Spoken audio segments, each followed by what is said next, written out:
Logarithms. Let's talk about logarithms.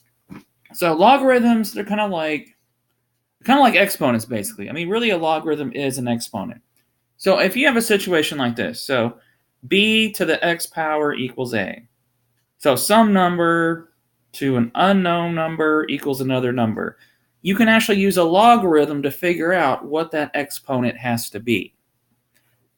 And usually, like a lot of older calculators, it will just give you log. It will not have that base.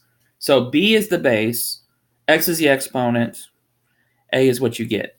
So b, that's the base. Now for a lot of calculators, it doesn't have that. It just says log. And if it says log and that's it, we assume that it has a base of 10. So let's do an example here so this makes a little more sense. And I'm just going to use some easy numbers. So example 1, and these are numbers that you can probably figure out the answer without logarithms. I just want to make it easy so you can see how it works. So if 10 to the x equals 100, what is x? So since I don't know what the exponent is, I can use a logarithm.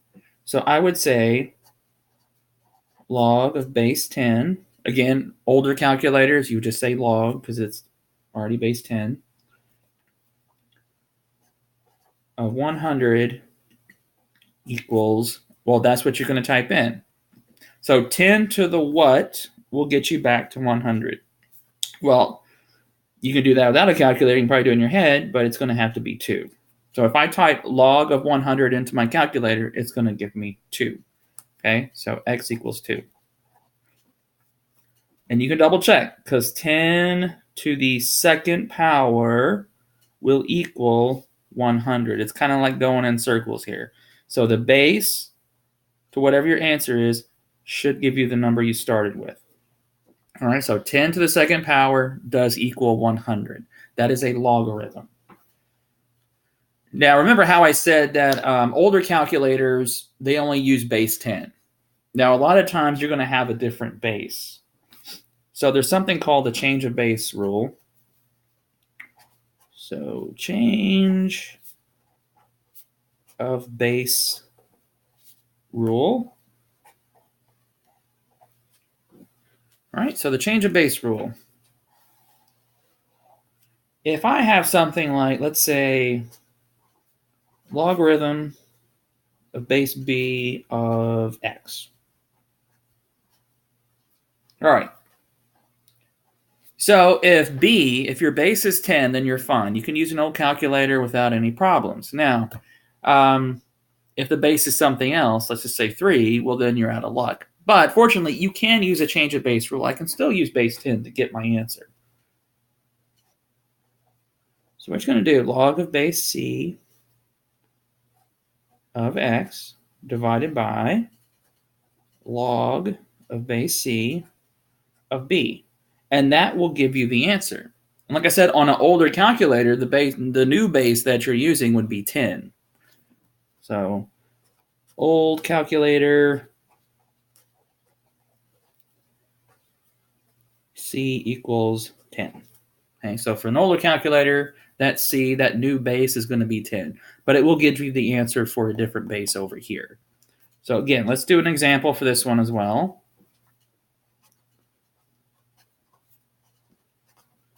So example 2. And let's see, let's use y for this one. If 3 to the y equals 4, what is y? So in this case, I have a different base. So 3 is my base. Y is the exponent. I want to figure out what the exponent is. So I have to use logarithms. Now, for a newer calculator like your TI Inspires, you can actually change the base whenever you type it in. So for a new calculator, let me just write over here. So for TI Inspire, to pull up the logarithm function, it's actually pretty easy. It's going to be hit control, and then you're going to hit that 10 to the x. So hit those two buttons, and that will give you the log function. And anyway, so on your TI Inspire, it's pretty nice because you get to change the base. You can put whatever base you want. So you can just type it out like this, and you get straight to the answer. So 3 to what power equals 4. So that's 3 to what gives you 4. So that's what you would type in your calculator to solve this equation right here. Now, if you had an older calculator, you have to use that change of base formula up here. So on the older calculator, it's not going to say log base 10. It just says log. Just remember, it's assumed that the base is 10. If they don't tell you the base, we assume that it's base 10. So you just type in log of 4, and then divide that by the log of 3. And either way, just check it out with your Inspire just to make sure that I'm not sounding crazy. But either way, you're going to get 1.26186. All right, so that's the change of base. And there's just a couple more rules. They're pretty straightforward. If you know anything about exponents. All right, so let's do the product and quotient rule.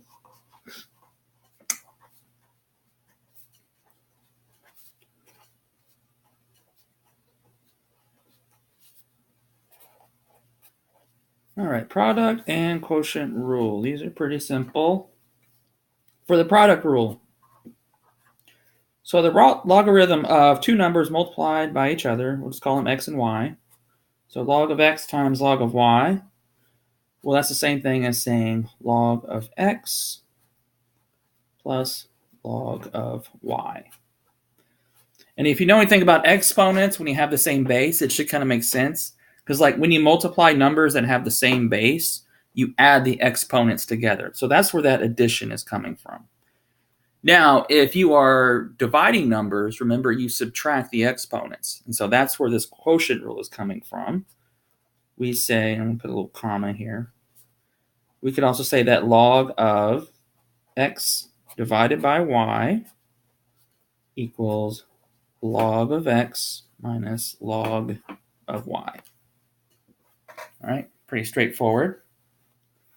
And then you have the power rule. Oh, that's a HEB coupon.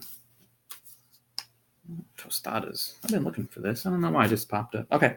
Anyway, power rule. So power rule.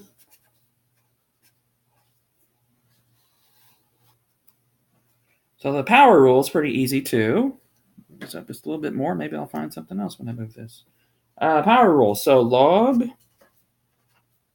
of x to the y equals y times the logarithm of x. So it's kind of nice. You get to kick that exponent out to the front. All right. So if you have an exponent, you're taking the logarithm of it. All you do, you just kick it out to the front. And right now, I mean, some of this stuff, like this stuff right here, for sure, we're not really going to get into after this. But when you get into like pre-cal, especially calculus, it really does help to know these things. And now that we have logarithms out of the way, the next thing we're going to go over is going to be fractals. And so that should be a lot of fun. And I don't mean that sarcastically. Fractals are actually pretty cool.